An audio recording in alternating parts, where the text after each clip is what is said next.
We have a ruling in the actress-director lawsuit. So the ruling is a discovery ruling.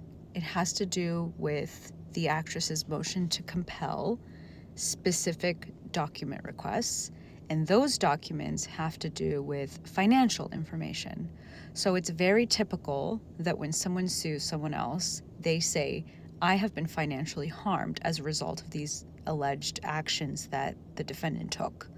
When you make a complaint and allege that you've been damaged financially by the bad acts of the other party is entitled to seek financial information to basically defend against the claim that you have been harmed. So let me break it down.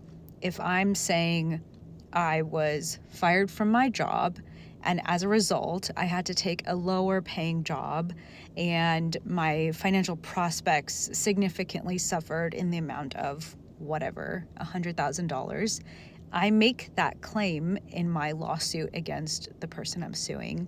That person is entitled to seek financial information to disprove that I in fact lost the alleged amount of money. So they are entitled to look to see, like, did you really lose that much money? How much did you actually lose? So this is a very typical exchange that happens whenever there is a claim of monetary harm in a lawsuit.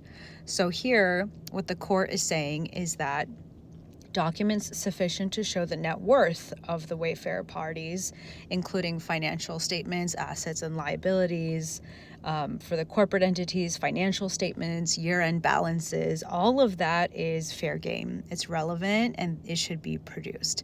I think that this is very par for the course. It's very normal that the court would demand that they turn that over.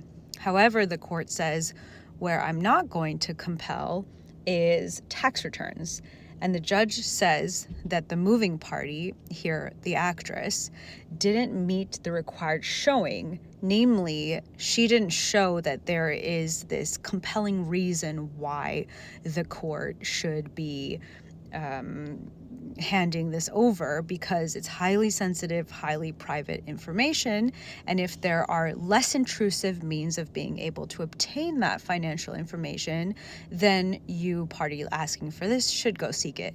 So the court says, no, I'm not going to compel the tax return information, but all other financial statements as listed in the order are fair game and should be handed over.